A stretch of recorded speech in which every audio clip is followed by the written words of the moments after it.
Season 2, it was quite a departure for your character in terms of, you know, he had brain damage and, you know, what sort of, well, did you do any sort of research for the character? Yeah, we did, yeah. I mean, first off, it was the writers and stuff and the showrunners did a lot of research into that kind of stuff. And they kind of told me their idea for the whole thing, and then I kind of went away and did my own. So it was, yeah, it was a collaboration in that sense, but I think we were always just very aware that it's a very real thing that's happened to a lot of people in a very real way, so we just wanted to kind of make sure we were respectful to it, because there's a certain responsibility, I think, involved with it, that you just kind of, that you show that you do it respectfully. So yeah, but actually a lot of the work was done for me by the writers and stuff, yeah, I have to say. What was it like joining the team? Obviously it was new for you this season, and obviously everyone's quite friendly and it seems like you get along on the set. What was it like kind of joining this close-knit group? Was it tough? No, it wasn't at all really. Like everyone was, I was eased into it. He was ostracised for a while. Yeah. Yeah, they had me doing all sorts, and I mean, Ian's kind of taken me under his wing a bit, and I'm working on the rest of them, aren't I? But, no, it was. It sounds like no one likes you. No, it was. I was kind of eased into it. I sort of did a little bit of filming with, I think Chloe first, and then I think Clark, and then gradually everyone was at Comic-Con my first weekend, but it was kind of a nuts first day because I was shooting here in London on the Thursday, wrapped on that, went to bed, got up in the morning, got on a plane, flew to LA, got picked up, taken to set, and was into costume and makeup, and I was like, I remember I said to him, okay, can I just like get a shower, just got off a flight, I was like, can I just grab a shower and just freshen up, and they were like,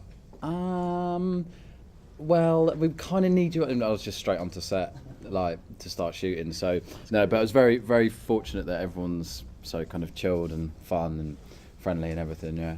With the Marvel movie franchises being such these huge critical and commercial successes, do you guys feel like an added pressure to really knock it out of the park with the TV show? I think you kind of get in a little bubble, don't you, when you're shooting it? You kind of end up forgetting. Well, I don't know. I do. Like you just sort of forget about the rest of it, and because things happen so quickly, like it's really fast paced. We're getting scripts, almost every week, and there's so much to shoot. We shoot an episode in 8 days, so there's no real time to kind of worry about the rest of it, is there? Yeah. It's only when you do stuff like this that you realise that people watch it. You're just like, oh yeah, that people actually see what we're doing at work. If you could have your character appear in any other Marvel cinematic film, which would it be? Hunter the movie. I actually want to be in Hunter the movie too. It's funny you say that actually, because there's talks about you having a possible spin-off. Obviously that hasn't went forward. Do you know why, or what happened with that? I think it's one of those Marvel things where there's kind of rumours get put out there, and I don't think anything was ever kind of bolted on for it. But I don't know whether the idea has completely gone away or what at the moment. So it's kind of who knows? You know what Marvel are like. So sure that next summer then. Yeah. It basically the series got ditched because we got the movie franchise coming out. So yeah, and we had to get rid of the dead weight like Bobby and stuff. Oh. So yeah. Oh no, you're in. You're in. You've had some amazing guest stars this season. Who has been your favourite person to work with? Kyle MacLachlan was really cool. Oh, he's wicked. Yeah. He's yeah, and I think most people were big fans of that stuff he's done before. So to see someone like that come in and really care about it and stuff, and really commit to like a pretty crazy character, like that was a really cool experience for me anyway. Yeah, he's really fun. Like even in like the read-throughs and stuff, I always enjoy it when he's there. In terms of the second season, it's been kind of more action-packed in terms of fast-paced, and it's been very kind of in-your-face in comparison to the first one. We had more sort of slow pace and build. How do you guys find kind of adjusting to that? Because it must be like a lot of pressure, kind of getting into these rather intense stories that leads up to like movies such as Age of Ultron, for instance.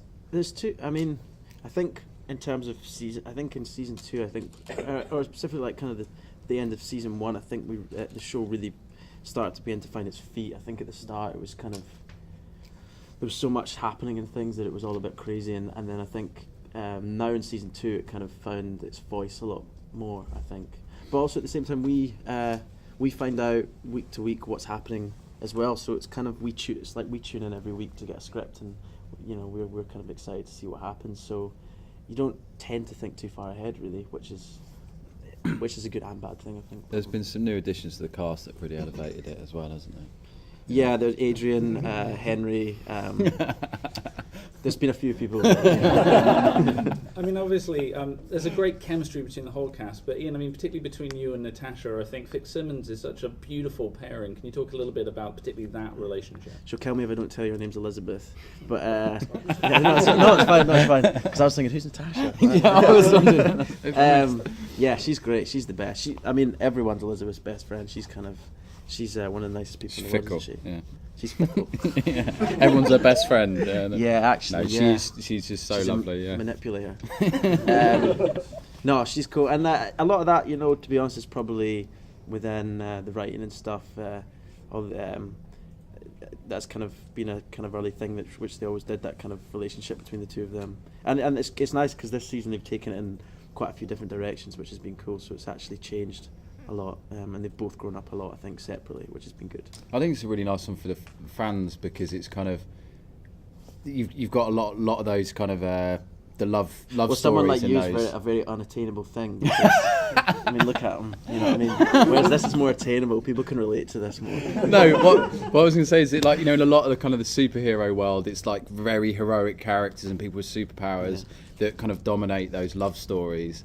And then it's really nice having one where it's like, these are the scientist guys who kind of do the jobs that, people can relate to and stuff. Yeah, It's and a also, really, really nice in that relationship. kind of world, well, anyway, I think Elizabeth's character, Simmons, definitely wears the trousers in their relationship. Fitz is definitely much more of a girl than she is, I think. That's the So how much input do you get into the scripts and your characters? I mean, I think they like this. They like us to kind of be collaborative and stuff. Yeah, definitely. And I think they kind of write for the actors as well. Like, you realise, I've definitely felt that after the first sort of few episodes, you can start to kind of see how they're taking things that they've seen you do on set and kind of using that and expanding it and so on. And I mean, I've not had this is going to be my second season that we're coming up to, and there's conversations that you have with the showrunners and so on. So I've kind of not gone through that, but obviously Iain has, and I think that's an opportunity to get some input as well. Yeah. Obviously, the events of Captain America: Winter Soldier had huge knock-on effects for your show. Do you guys ever hear kind of rumblings in advance of like something's going to happen, and start to wonder whether or not your character is going to be dramatically changed in forthcoming episodes? Well, no, we don't hear too much. I mean, look, there'll be that thing like Clark will often come up and be like, "Oh, I'm really sorry about what's happening with you," and you'll be like, "What? What's happening?" And he'll just be winding you up. So like you do kind of hear rumblings of stuff, but like things if it's something but like with Captain America, I think they showed us a screening, like an unfinished version of the film, just so we kind of knew the story, because we were starting to film episodes which related to it, just so we kind of knew what was going on.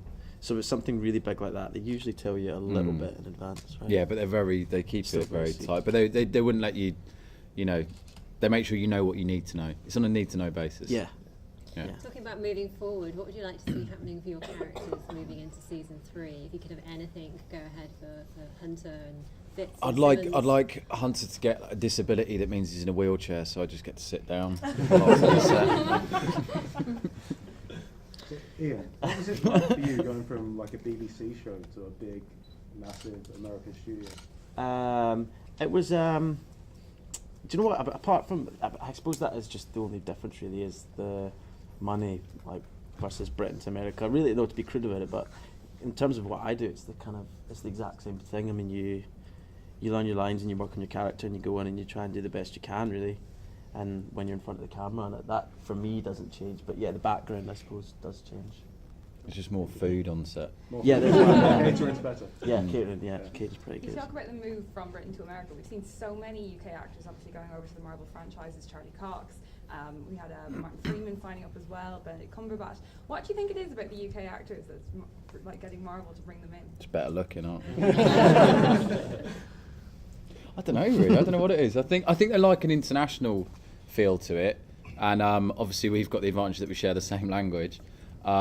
I think I know that's definitely something in our show that they're conscious of, because when I auditioned for the part, it wasn't specific whether he was American or where he's from. They were open to it, and they were at one point I think there was talk that he was going to be American, and then they said no, we want you to use your own accent. So I think up until probably a couple of weeks before filming, it was still up in the air whether I was going to be playing him American or not.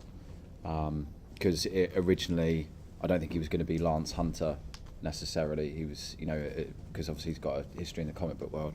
But yeah, I don't know really. I mean, I think there's this. I don't know whether the Americans just think that the British are a bit more refined and a bit more kind of like, cultured in their theatrical arts. So I'm quite happy for them to believe that, and keep employing us. Yeah. Obviously, it's nice seeing the movies being referenced in the show, but how do you feel when you watch the movies and you see the show being referenced the other way around? Because unless I'm very much mistaken, when Nick Fury cuts his way out of the bottom of the car in Winter Soldier, that's an invention that on the show was established that Fitz invented. You're welcome, Nick Fury.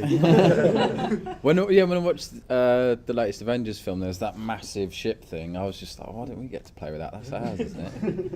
Yeah.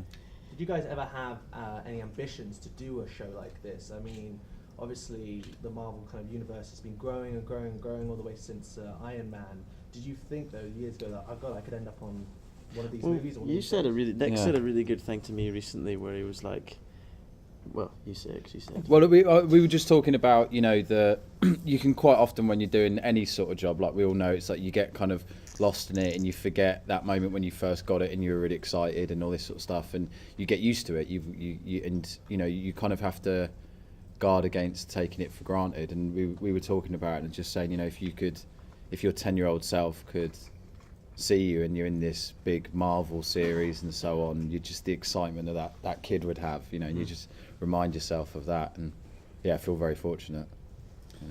Guys, is there anything? Hi, sorry. Is there anything like for basically new? Sorry, I'm stumbling. Right. For those who want to get into acting and who've sort of just got their first step and they want to sort of make that move abroad. Is there any advice? Are you going to give me your CV now? I just got some headshots.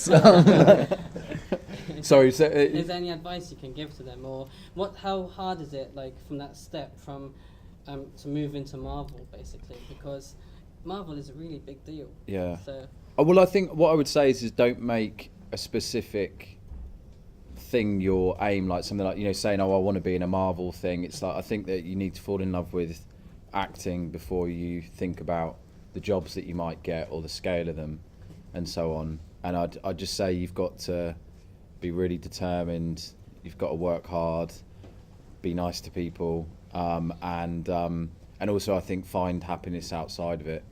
I think that quite often, a lot of people I know, I'm sure lots of people, that their whole aim is to be a success at acting, and we know that we've been fortunate with the right things come along at the right time, and some people don't have that fortune, and you've got to find satisfaction outside of it. It's quite a serious answer. I can just solve the world with that. I was going to cry.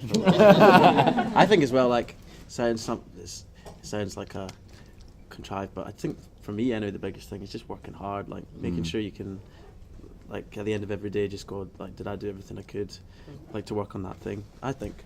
Also, on a more happier note, have you guys ever prank called anyone or pranked anyone with your characters in real life and stuff? No, I almost gave out his phone number.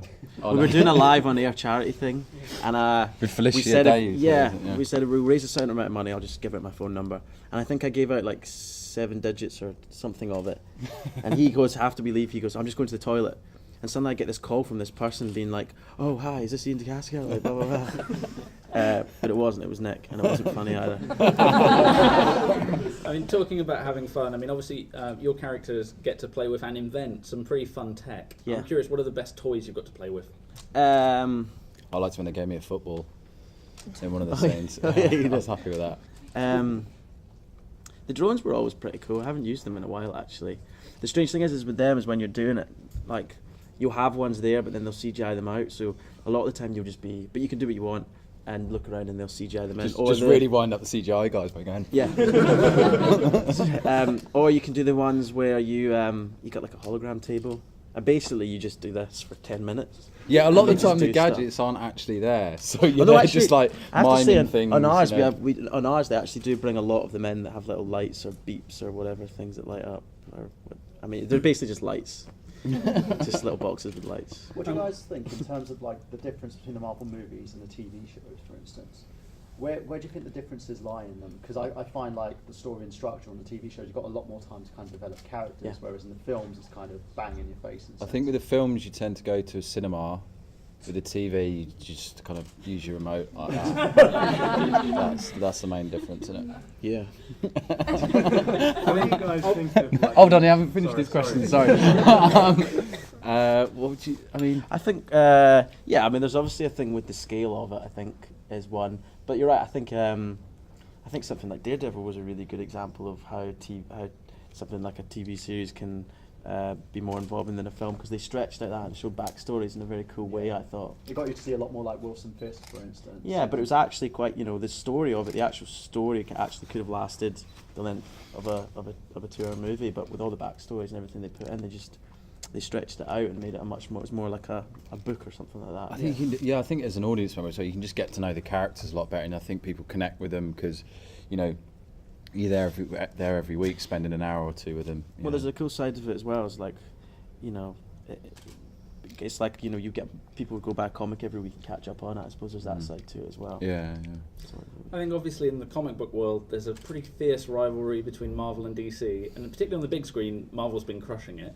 Are you guys aware of that rivalry, and how do you feel about that? Yeah, I hate them all. Are any of them here? I don't. Like they're not there. No. I mean, I've got a friend who's in a DC thing and things like that. Like, what? You do as well. They're both our friends. She's. I know. Yeah. Like you said, a dirty word.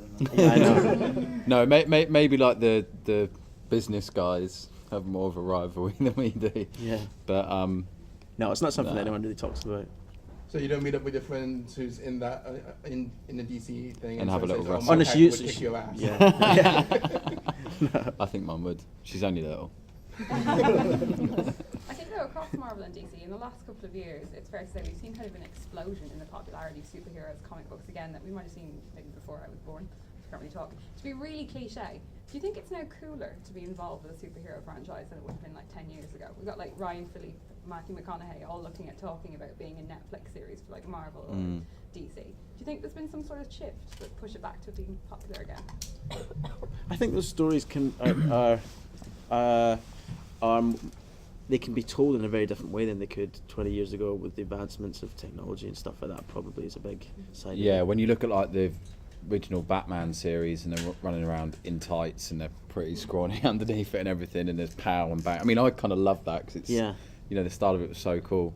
But I think as an actor, you'd probably feel pretty silly, in a kind of spray on thing without all that padding and all this amazing costume and stuff, and pretending stuff's there that isn't, and fighting cardboard monsters or whatever. But now it just looks incredible. I mean, like some of the stuff in the Avengers film was insane, and we're amazed every week that what they managed to do on the show. I mean, when I got there my first day, and I was like, that was when I first realised that it was an episode every 8 days, and I was like, you're shooting. I mean, so it's 40 odd minutes the show. Yeah, something like that. Film, so you're shooting half a movie in 8 days. I mean, if I was a movie exec, I'd be going, why are we taking 9 months to shoot this? Right. Yeah, I think that's a major part of it. I think you're able to make them look cool, and also the popularity. People, so many people are watching them. So, as an actor, people, that's part of the decision making process, I guess. I'm talking about actors. Obviously, you mentioned Elizabeth earlier on, but I'm curious, can you talk a little bit about the rest of the cast? Because it's a really great mix and ensemble.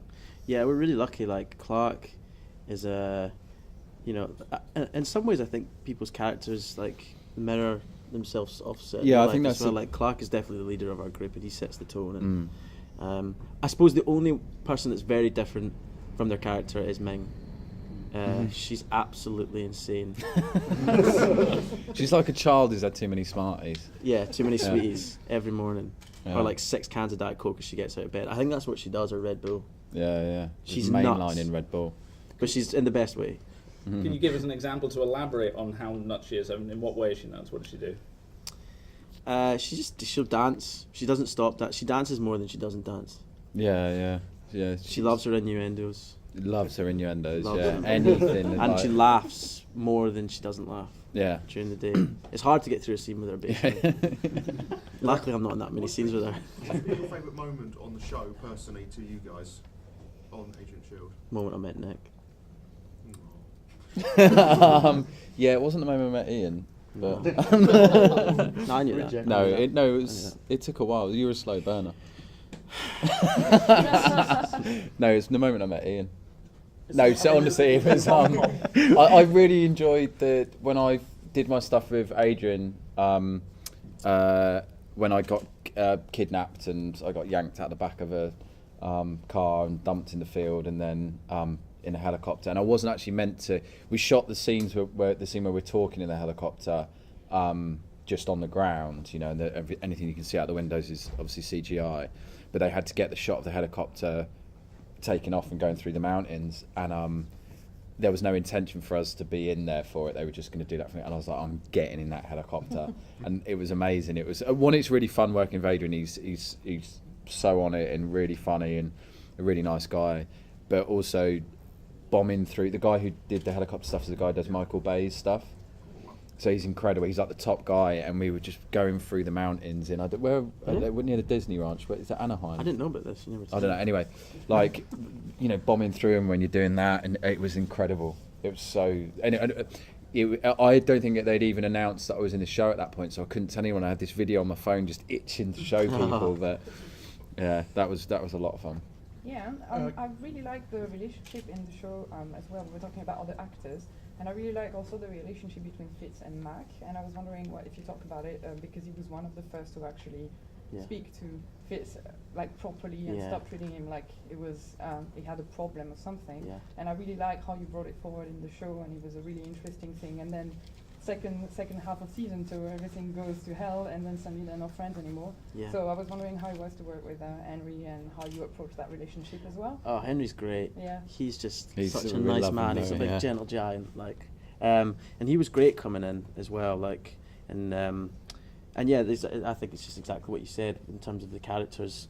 Everyone else knew Fitz before his injury, so treated him very differently, which was the last thing he wanted. Whereas, you know, Mac took him for face value. He didn't know any different. That was the person he knew, and I think he appreciated that. Didn't kind of mollycoddle him or anything like that. I think it's a good example of the way the writers write him for that collaboration as well, because you know, they've obviously seen in Henry himself, he's got that complete open-mindedness, doesn't he, and kind of accepting of anyone. And I think that was probably an influence on that relationship. Yeah, it's true. And yeah, I mean, his biceps are bigger than my head.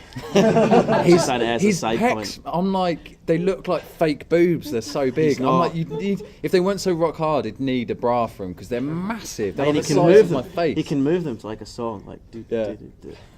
We went out for dinner just before we came back to the UK, and I did sort of think it must look really weird. This like 6'6" dude who's absolutely massive, and then us two kind of like out to dinner with him looking like his kids or something. We always laugh because there's one thing he says, like if you say something that's like, and he's surprised about it, he'll just look away and go, "Holy mackerel!" Yeah, it's just the best. Like, oh my gosh, it's amazing. He's great. He's brilliant. He actually said the other day as well. He went, "Holy cow!" And I was like, I didn't actually realise real people said that. I was just in comics.